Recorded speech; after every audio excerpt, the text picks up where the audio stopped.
एक professor, actor और लेखक बनने की कहानी अपने आप में बिल्कुल फिल्मी लगती है। ये कहानी बॉलीवुड के शानदार एक्टर कादर खान यानी कि मुंबई के बैकलम स्थित एमएस साबू सिद्दीकी इंजीनियरिंग कॉलेज में सिविल इंजीनियर प्रोफेसर की थी। और वो प्रोफेसर थे कादर खान जी, जिन्हें हम एक कॉमेडियन के तौर में अच्छे जानते हैं, जो लेखक भी हैं थे। एक बहुत ही एक विलेन की तरह, लोग विलेन में उन्होंने काम किया और लोग उन्हें बिल्कुल विलेन ही समझते थे। आज के दिन की कादर खान का आज के दिन ही 22 अक्टूबर को उनका जन्म हुआ था। बचपन बहुत ही गरीबी से बीता था। उन्होंने बचपन से ही लोगों की नकल उतारने का उन्हें बहुत शौक था। यही हुनर उन्हें मंच तक ले गया। वो 10 साल की उम्र से ही नाटक में काम करने लगे। नाटकों से हुई कमाई को ही उन्होंने अपनी पढ़ाई में लगाया।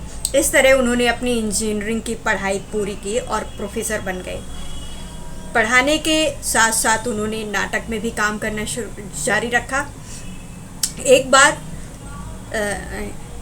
कादर खान एक नाटक कर रहे थे, ताश के पत्ते में काम कर रहे थे। नाटक का नाम था ताश का पत्ता। एक्टर जलाल आगा ने उनका शो देखा और दिलीप कुमार से कहा कि वो इस नाटक को ज़रूर देखें। उसमें एक एक्टर काम कर रहा है जिसका काम काबिल तारीफ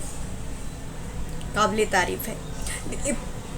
दिलीप कुमार ने नाटक देखने पहुंचे। दिलीप कुमार को ये नाटक बहुत ही पसंद आया। नाटक खत्म हुआ। खत्म होने के बाद दिलीप कुमार ने ऐलान किया कि कादर खान उनकी आने वाली फिल्म सगीना और बैराग में काम करेंगे। यहाँ से कादर खान की फिल्मी सफ़र जो है वो शुरू हुआ। उनके पास फिल्म की स्क्रिप्ट लिखने के प्रस्ताव भी आने लगे। इसके बावजूद उन्होंने कॉलेज में पढ़ाना नहीं छोड़ा।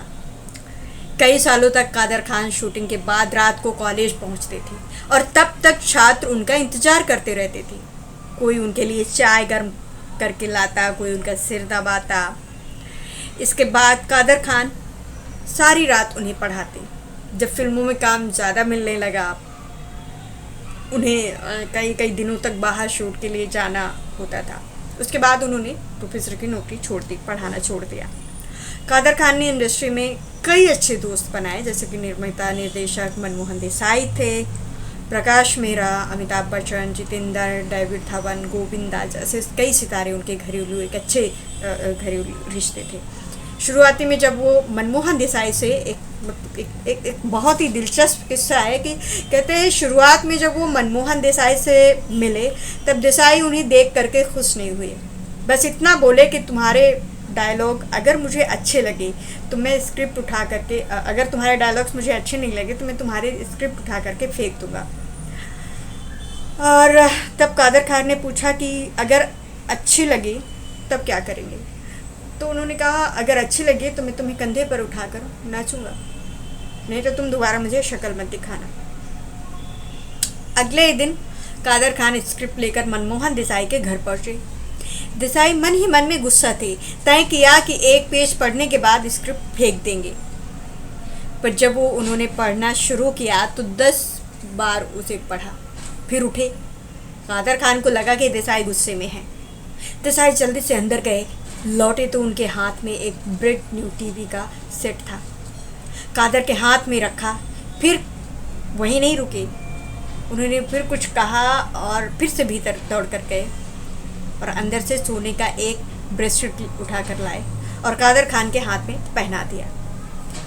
इससे भी उनका जी नहीं भरा। वो फिर से अंदर गए और एक लिफाफे में कुछ 1000 कॉइन्स लेकर आए और उसे देते हुए कहा उन्होंने कि ये सिर्फ शगुन है, बाकी 1 लाख मैं बाद में दूंगा और आज से मेरी सारी फिल्मों की स्क्रिप्ट तुम ही लिखना।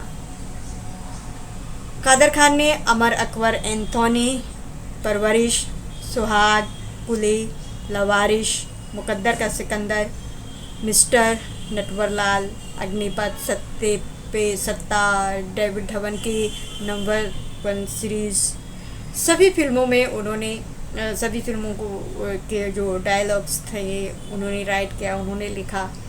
और कई बार कहा जाता है कि अगर अमिताभ बच्चन जिस पोजीशन पर पहुँचे, उनका जो नाम हुआ वो कादर खान की वजह से थी। उस टाइम पे जो मनमोहन देसाई एक निर्माता और निर्देशक के तौर पे, और स्क्रिप्टिंग जो थी, राइटिंग, डायलॉग्स, ये कादर खान के हुआ करते थे, जो कि अमिताभ बच्चन को एक उस मुकाम तक पहुंचाए।